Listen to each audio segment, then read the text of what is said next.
So we just heard about newcomers to our district through ELL. And as we've discussed earlier in our presentations, it is a whole conversation, not just school-wide, but with family as well. There are multiple aspects to every student's life. And so this is going to be a presentation that's going to talk about our ELL students, but in a slightly different way, because it's going to bring the family involved as well. So to present to us on that is Jennifer Chandler and Dr. Deborah St. Lawrence. Okay, thank you.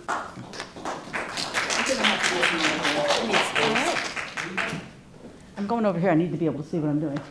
Okay, so when Jennifer and I started the Teacher Leader program earlier this year, we live almost literally across the street from each other in Merrimack, but did not realize that we had the same passion of ELLs. And so when we found that out, and then we started thinking, well, what can we do that's a little bit different, something that hasn't been done? And we thought, well, the parents. We need to get the parents involved in our schools because we know, based on our research, but also from a previous presentation, that when parents are involved, the children do better.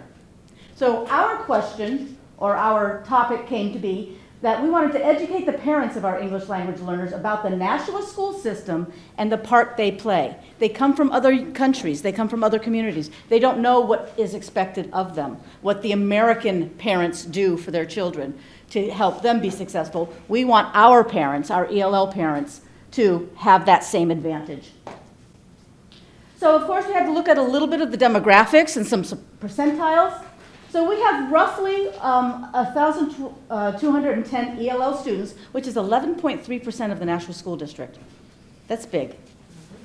We have 23 and a half ELL teachers. That's quick math, 51 ELL students to a teacher. We have 13 really necessary, needed ELL paraprofessionals helping out. In our schools, our students come from homes where 60 different languages, besides the English language, are being spoken. And we have 17 schools in the Nashua School District. So here's what we know about Nashua. We know that as of this year, the school district website can be translated. So the families that do have computers, which is another issue, can go onto the website and they can click the little globe up in the corner, and boom, it's in most of their languages. However, we have a lot of our struggling families don't have computers, or they don't have the internet connection at home. There are multiple community resources in Nashua that help provide after-school care, entertainment, food needs, medical needs, and more. There's programs at the library to help the parents get to the computers and to find out information, like for the high school, getting into X2 and the parent portal. But our parents don't know about that. So we asked ourselves, how can we educate these parents of our kids? We educate the children all day long, but we need to get the parents involved because we want our students, we want our ELLs to be more successful in our school system. We want it to become our school system, including the ELLs. So here's what we found out from the research. Students and families that are new to America have a lot of hurdles to overcome when they get here. They have to learn a new language. And if you think about it, all of our ELLs have to learn their school subjects in a language that is not their language. They may have a little bit of translating going on with some of the teachers who happen to speak, you know, the Spanish, the Portuguese, the Arabic, perhaps. But that's not what they hear all day long. They hear the English. And they have to learn U.S. history in English. It's a new environment. It's a new school system. For some of them, as Sharon pointed out, it's school. They've never been in a school. They don't know how to school. And I know school is not a verb, but they don't know how to school. New set of rules. We know as American educators or educators in the American school system, every school is going to have different rules anyways. But can you imagine coming from another country with their expectations may not be aligned with the expectations of an American school system? And then just general social norms, school norms. What do they need to know? You know, how do they dress? How do they behave? I have a quick anecdote that I have to share even though we're going fast. One of our ELL students who came to America from an African country 4 years ago was on the flight and ate the meal, and after the meal was given an ice cream. He was unaware of what ice cream was, had never encountered refrigeration, so he put it in his pocket. So his first encounter with melting ice cream was his very wet pocket when they landed in Paris. So that's how much new environment some of our new students And come that to. plays off of what Sharon was saying. We have to teach them these things. Before we can teach them any of our content, we have to teach them America. We have to teach them school system. We need to teach them Nashua and what is available here for them.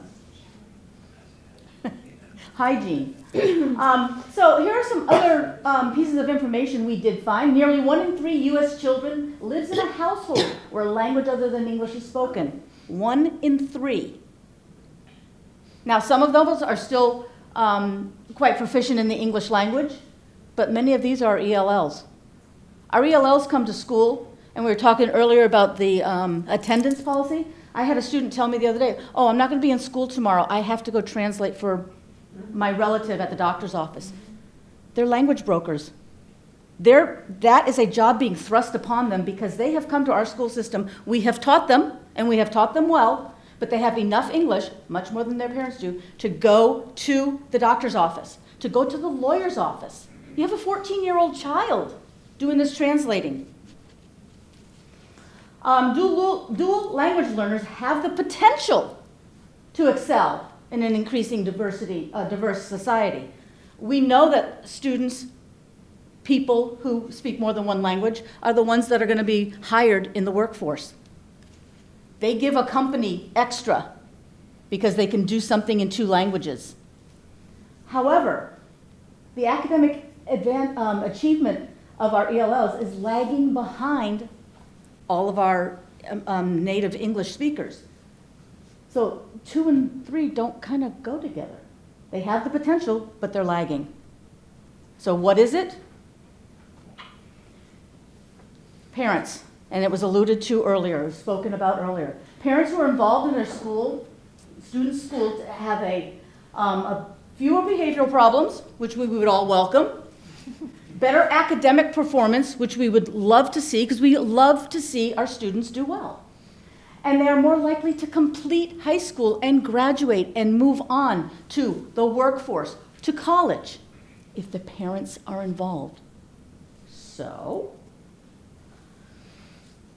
No Child Left Behind comes around and says that parents should be provided with literature in effective parent involvement. That is understandable. We have 60 languages in Nashua. Do we send home every notice in every language of every student that we have? We don't. In the 3 years that I have been in the Nashua district, I haven't seen it. In my prior 30 years in other districts, it doesn't happen. It's expensive. So the definition of effective parent involvement is participation of parents in regular, 2-way, meaningful communication involving student academic learning and other school activities. So when our parents come to parent conferences, if they come, if they know that they're happening, which is part of the problem, we need to get translators. But we don't always have translators for every single language because they're not available that night.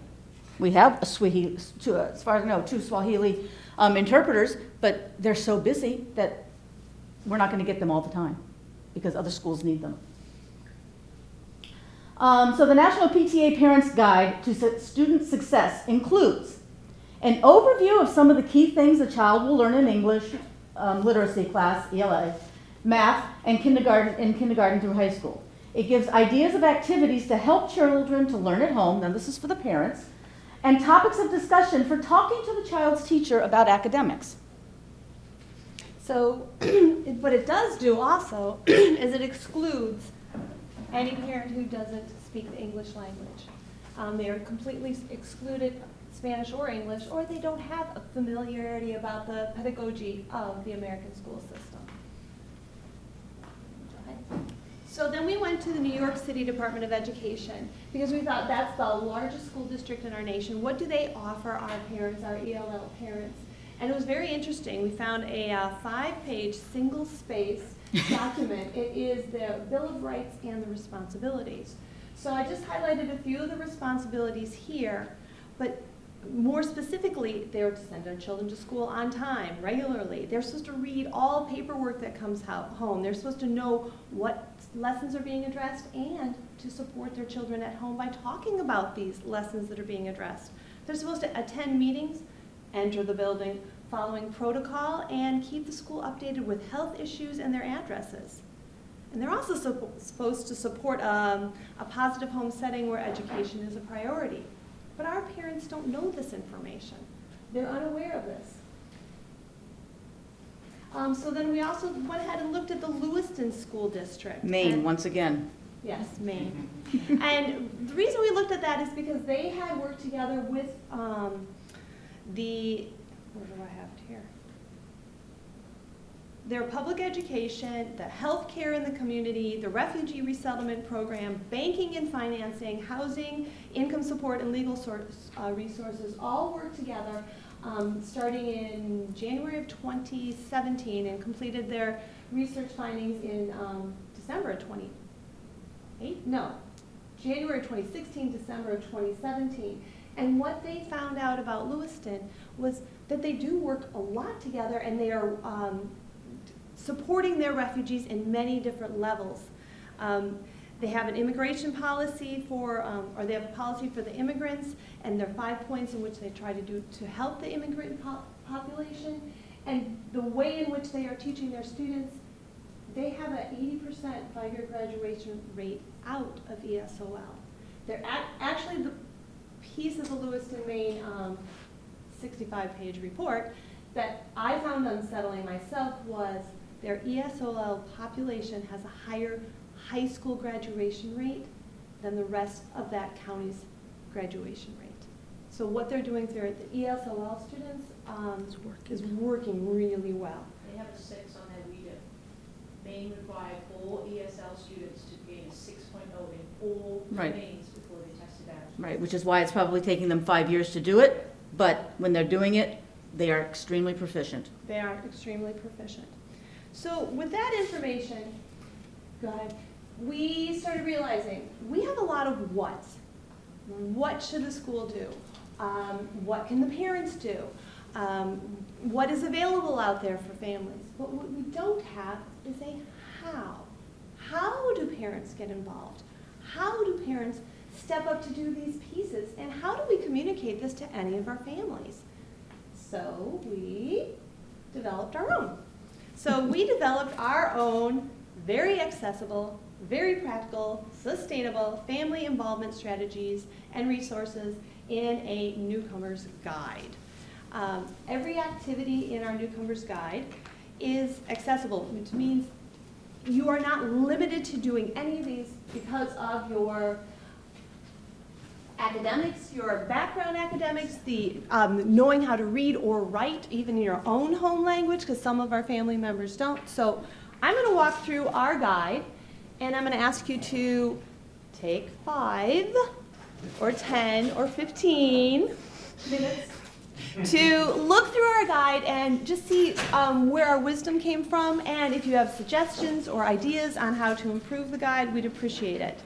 We felt it was a really practical guide because you don't have to have money. You don't have to go to the museum to be able to support your student. You don't have to create your own math problems, which the PTA website said that people needed to do. And it's accessible to all families and members. And we also hope that it's sustainable because we're hoping that when a family becomes an American family and involved in the American system, that their children too will be able to follow these sorts of activities. So of course our first page just welcomes people as a newcomer, talks about being family educators working together, and gives their address. This would be given to new families to the National District in their home language, which is a bit tricky because some of the languages in our district are not on the website. So our first page after the covers page has 4 of the most common reasons that the school is called by parents. So what we thought on our first page is we would have it translated as total script for parents. What are the most 4 common reasons that schools are contacted? And we talked to the head secretaries and asked them, why do parents call? So as you can see, they want to release their child early from school. They want to set up a parent conference. But it's in their home language and the English language so that you can have a script so parents can communicate without discomfort because they have it in front of them. It does not alleviate for the families that do not speak or read their own language. And I have encountered a few that are not literate. On page 3 of our Newcomers Guide, it is a list of supportive family habits that we really hope would be passed down from family to family. And what I'd like to highlight is these are ways families can actively support education in their home, but they don't have to be an expert, just a caring parent. And I may need to change that to caring family, because parent is not fair. There's just 2 up here that I've highlighted. Working together, looking at their notes, listening to what the child is studying. So the parent is a receiver of the information, but not an expert. I always thought it was important so the parents know what's happening in a whole year, so they have the calendar on the fridge. And talk about the calendar real quick on that Sunday night before school starts.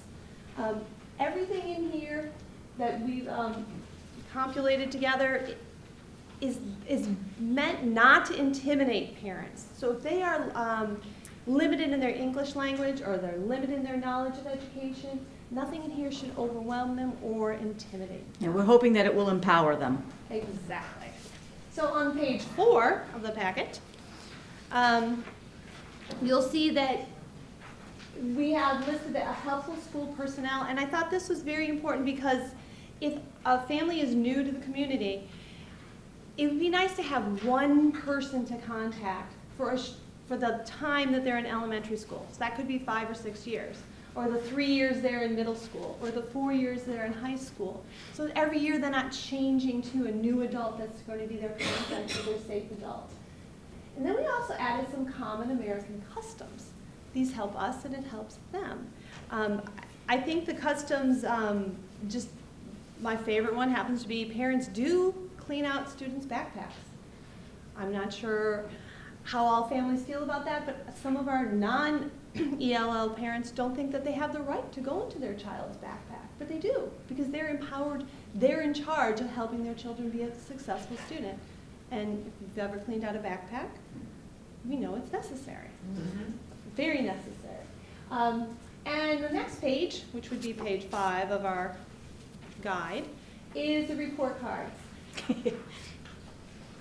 I'm sure this probably needs some more attention, but how confusing for a family who has a middle schooler, an elementary student, and a high school to have 3 different report card responses. But if it goes from grades in the middle school, competencies in the high school, and a lot of verbiage in the elementary school. But some of the standard pieces of information would be translated into their home language so that they could see what is expected. And I only recently learned that the high school doesn't actually hand out a paper report card. So Parent portal.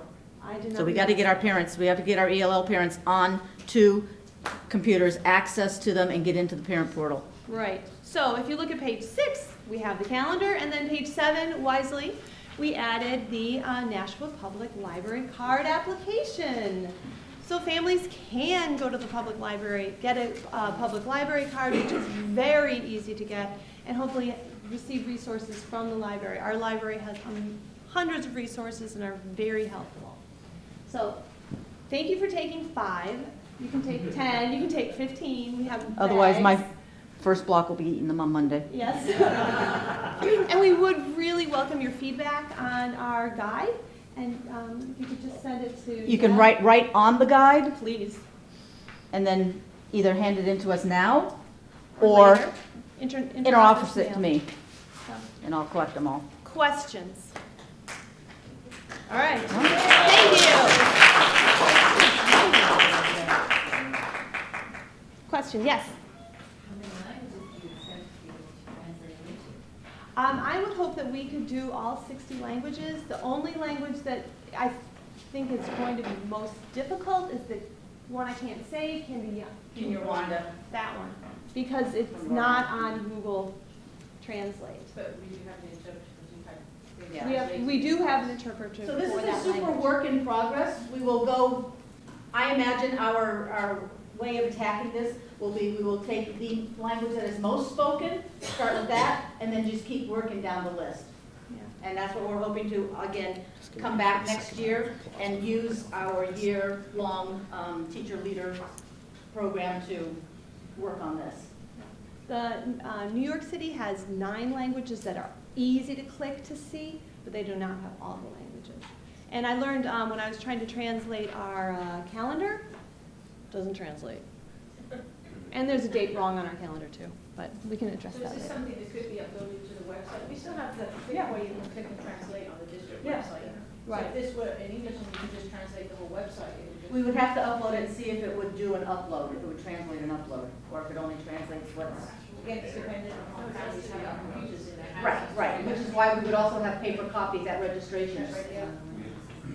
Though myself looking at the New York City website, I'm looking at it in English. I don't know that there's something there for me to know. There's so much we don't know that we don't know. So I think it needs to be paper handed to a family twice a year. And then tell them it's also on the computer, which should lose it. But finding it, navigating through is very tricky.